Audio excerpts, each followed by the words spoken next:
Bonsoir à tous et merci beaucoup d'être nombreux pour suivre nos émissions, nos analyses et surtout des informations. Nous lisons dans les journaux, nous allons lire ensemble dans les journaux, nous allons découvrir qu'est-ce qui se passe aux Nations Unies. On va lire ensemble les titres tels que donnés dans le journal. Corneille Nangaa et plusieurs chefs du groupe armé frappés par de nouvelles sanctions de l'ONU. Le Conseil de sécurité des Nations Unies a renforcé son régime de sanctions contre les acteurs impliqués dans l'insécurité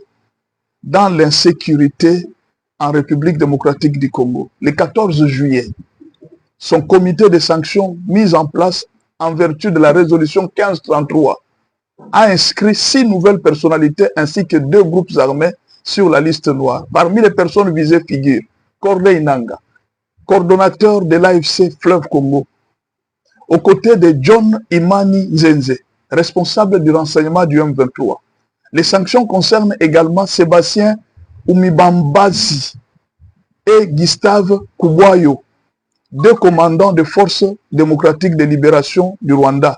Gustave Kubwayo est notamment accusé d'attaques contre des civils et l'exploitation illégale des ressources naturelles. Mohamed Lumissa, commandant des ADF d'origine ougandaise, ainsi que Charles Samantama, chef militaire de Twirwaneho opérant dans les hauts plateaux et Sud Kivu, figure aussi sur la liste.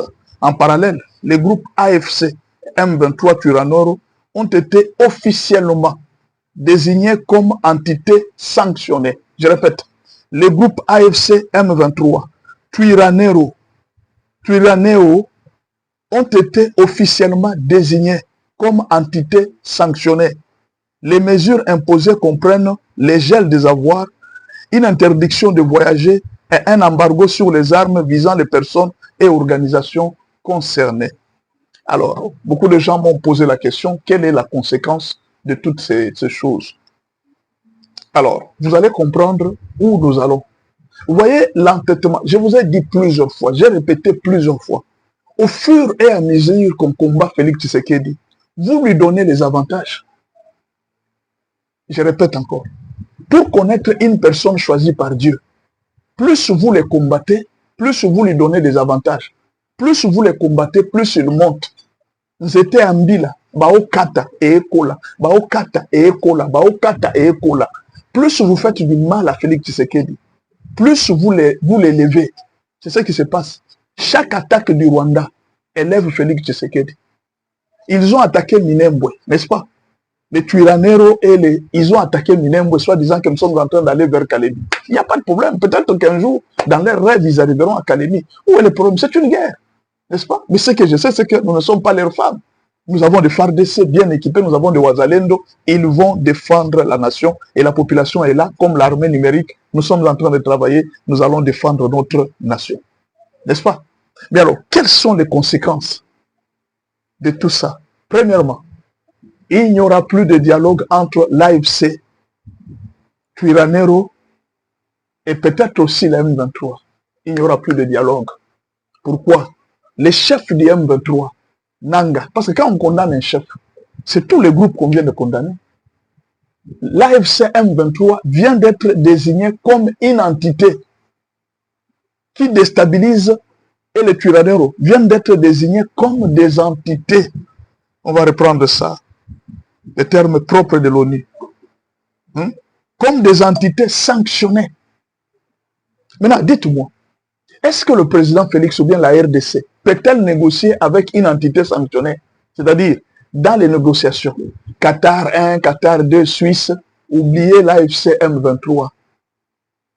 Ils sont sanctionnés, c'est ça, je vais répéter. En parallèle, les groupes AFC M23 et Twirwaneho ont été officiellement désignés comme entités sanctionnées. AFC M23 et Twirwaneho, ce sont des entités sanctionnées. Mais alors, quand une entité est sanctionnée par la communauté internationale, elle n'a plus droit aux négociations, c'est une entité sanctionnée. Donc Nangaa tel qu'il est là, il n'a plus droit aux négociations. Il n'a plus droit à parler avec un État. Les Nations Unies savent qu'ils sont les déstabilisateurs, les fouteurs de troubles de la région des Grands Lacs. Les M23 AFC, ce sont des fouteurs de troubles. C'est un mouvement terroriste. On ne négocie pas avec les terroristes. Il faut les bouter dehors. Autrement dit, l'ONU vient de donner l'autorisation à Félix Tshisekedi de faire la guerre officiellement. Ce qu'on faisait là, c'était officieux. Il y avait le cessez-le-feu. Donc là maintenant, Félix Tshisekedi a l'autorisation de faire la guerre, appuyé par les Nations Unies, officiellement. Pourquoi? Parce que c'est un groupe terroriste, c'est un groupe sanctionné. Et tous ces pays qui vont aider l'AFC M23 à acheter les armes, que ce soit la France, que ce soit le Rwanda, tous ces pays seront sanctionnés. Je ne sais pas si vous comprenez. C'est-à-dire pour le moment, si même le président Félix Tshisekedi veut négocier avec Nanga, la RDC sera sanctionnée. Si même le président Félix Tshisekedi veut négocier avec la M23, la RDC sera sanctionnée. C'est-à-dire, sur le plan international, l'AFC M23 n'a plus droit à réclamer quoi que ce soit. C'est un mouvement qui vient d'être déclassé.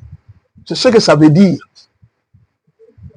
Pero Luara a dit à Nanga, il lui a dit ceci. Tu vois, quand les rapports commencent à sortir, on commence à publier les rapports, on est en train de chercher une chose. On est en train de chercher une chose.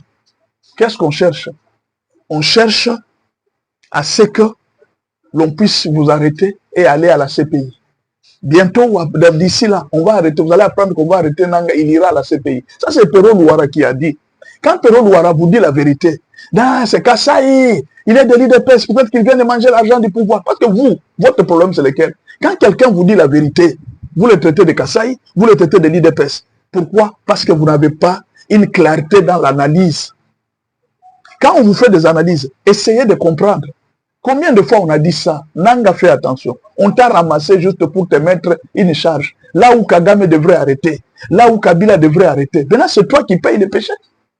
C'est toi, Nanga, qui paye les péchés de Kagame et de Kabila. Pour avoir accepté. Tu sais qu'il dit, il m'appelle les carrés miniers. Il va voir, je vais arriver à Kinshasa bientôt. Ok, arrive à Kinshasa. Tout ce que vous voyez là, c'est encore rien. Le plan est déjà fait depuis très longtemps. Vous savez, quand on commençait à parler de Jean-Pierre Bemba, c'était comme un jeu. On va l'arrêter, on va l'arrêter, on va l'arrêter. Jusqu'un jour, on l'a ramassé. Il est parti. Ne vous en faites pas.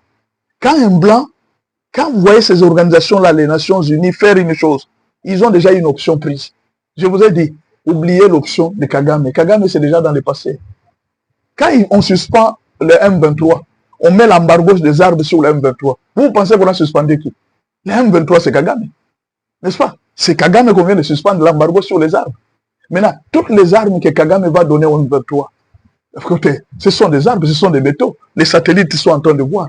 Toutes les armes qui vont traverser du Rwanda vers le Twirwaneho, du Rwanda vers le M23, vont mettre les Rwandais en difficulté et les Rwandais seront sanctionnés aussi. Une autre sanction viendra vers Kagame. Ça devient une équation très difficile pour Nanga, pour Kagame et même pour Kabila. Mais bon, écoutez, vous avez toujours dit, ah non, ça fait quoi? Depuis qu'ils avaient commencé les sanctions, ça fait quoi? Il n'y a pas de problème. Nous sommes en train d'avancer, non? Mais au moins, je vous ai dit, faites attention. Ne combattez pas Félix. Vous pouviez patienter que son mandat se termine. Mais pour le moment là, ne le combattez pas. Il y a une fille qui vit actuellement au Rwanda. Cette fille ne fait qu'injurier la maman du président de la République, ne fait qu'insulter le président de la République et sa famille. Vous savez, il y a un verset de la Bible qui dit ceci. Celui qui s'oppose à l'autorité établie, il attire sur lui une condamnation. Cette fille est condamnée en Belgique. Elle doit faire 3 ans. Si ses pieds piétinent la Belgique, là où elle vivait, elle fera 3 ans de prison. Actuellement, elle s'est cachée au Rwanda. Maintenant, je ne sais pas, reste à savoir si il y a vraiment une sécurité au Rwanda. Au Rwanda, on va la dépouiller de tout ce peu d'argent qu'elle avait. Parce qu'elle doit vivre dans les hôtels, elle doit faire tout pour maintenir une situation de vie. Vous voyez? Et maintenant, tu as injurié, ce n'est pas Félix qui t'a condamné, c'est la justice belge qui l'a condamné de 3 ans. Pas même pour l'histoire de Félix, pour une autre histoire de sa famille et de sa fille. C'est un jugement. Mais elle ne sait pas que quand tu t'opposes à une autorité, quand tu parles mal d'une autorité, c'est contre Dieu que tu es en train de t'attirer des jugements. Nanga s'est opposé à une république. Aujourd'hui, il commence à subir. Faites attention. Une autorité établie doit être respectée. Celui qui ne respecte pas une autorité établie ne respecte pas Dieu. C'est la parole de Dieu. Vous me dites que je suis pasteur, mais c'est ça la parole de Dieu. Que Dieu vous bénisse.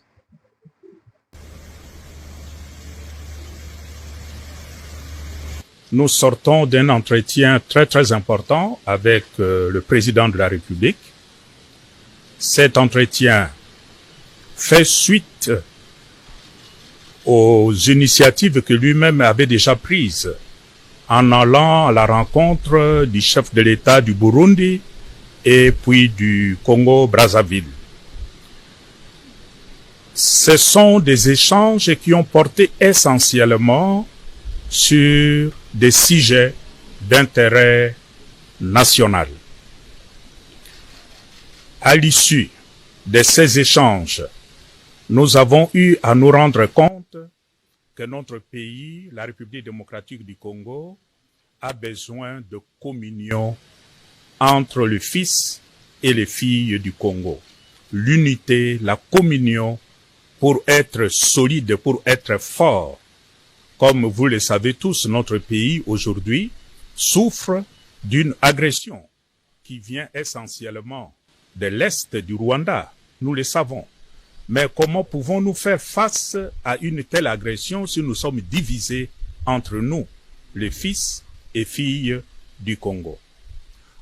À l'issue de nos échanges et face aux enjeux, le chef de l'État, conformément à l'initiative qu'il avait déjà prise en allant trouver ses collègues chefs d'État de pays voisins, a levé l'option, et j'ai l'honneur de vous l'annoncer, le chef de l'État a levé l'option d'engager notre pays dans un dialogue entre fils et filles du Congo, un dialogue inclusif, naturellement aux conditions qui se préciseront chemin faisant.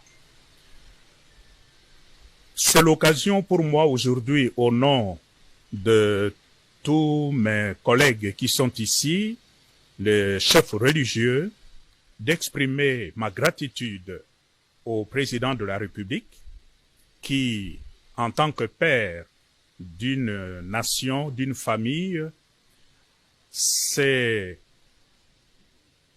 surpassé, s'est dépassé, je dirais, pour prendre cette initiative et inviter tous les fils et filles du Congo à s'asseoir et à se dire ce qui ne va pas. Voilà pourquoi aujourd'hui je lui dis de tout cœur merci pour cette hauteur. Merci aussi pour les autres chefs d'État qui nous ont aidés, notamment le président du Burundi et le président du Congo-Brazzaville. Nous pensons que après que le président a levé cette option, dès lors que cette option est levée d'aller à un dialogue inclusif entre fils et filles du Congo, c'est à nous tous, ceux qui sont au pouvoir, tout comme ceux qui sont dans l'opposition, de s'inscrire dans cette dynamique pour que cette initiative puisse aller de l'avant, porter de fruits, pour que tous les fils et filles du Congo puissent vivre enfin en paix, dès lors que les motifs d'agression à notre pays seront aussi enlevés. Voilà, de façon synthétique, les contenus de notre rencontre d'aujourd'hui avec le chef de l'État. Et nous, en tant que chef de confession religieuse, nous avons accepté cette mission que le chef de l'État nous confie et nous nous engageons à porter de l'avant comme un apostolat pour le grand bien de notre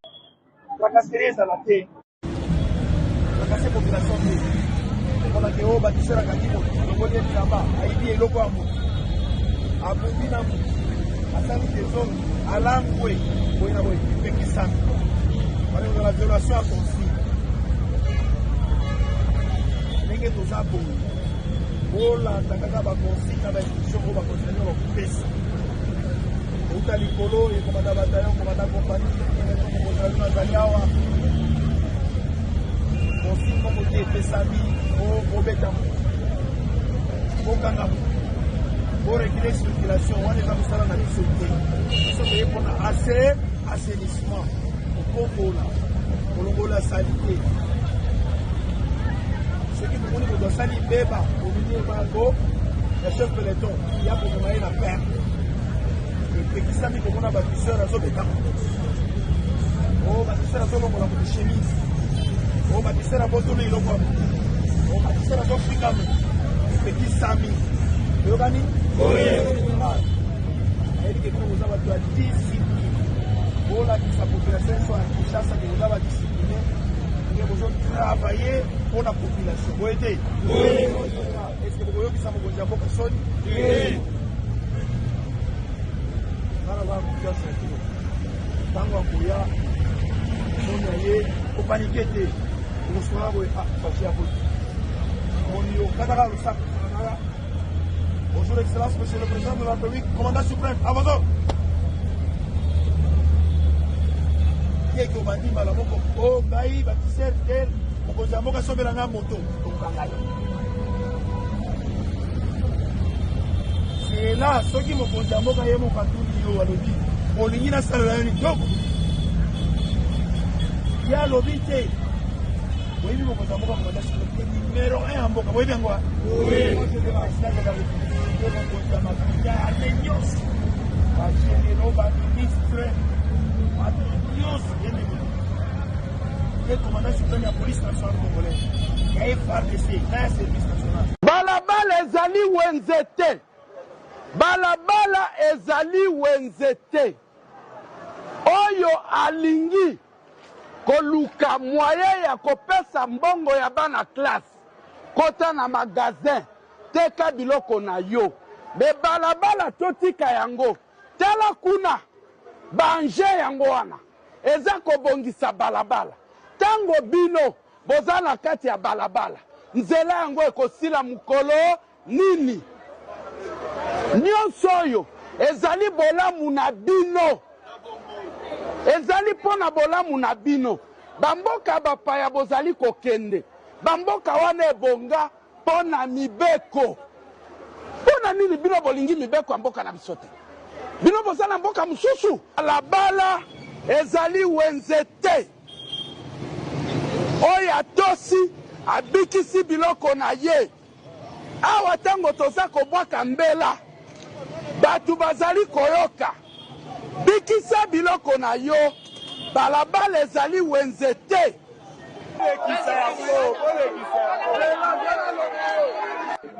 Basoka biso bamonga bapatante bafisto somba na so tokokende wapi? Est-ce que oyebi ke l'État aza likolo ya nyonso? Est-ce que oyebi ke apesaki avertissement ke balabala eza wenze te? Sikoyo balabala eza wenze te sobolakisa biso wenze te. Papa, marché oyo tozali eza marché pirate te. Marché kato eza na arrêté ministériel eza na arrêté nango. Place oyo tofutaka babiloko nyonso eza reconnu na commune puisque administration ezali awa eza marché pirate te. Nde toza awa toza reconnu partout tofutaka bafiche batike bapatante tout tosomba awa. Mais ntango balobi ke marché eza wenze eza balabala te. Non, alebe bafete commerçant nike commerçant nike wana bafoya kozala banini te tozonzela toyeke toteka na magasin mais pourquoi basali batable na kati puisque balike bato ya mike mpe bozala na batable na bango soki bafungoli zandu soki bafungolaki zandu babengani biso tokoti na zandu te wana eza problème mais bafungoli zandu te talebela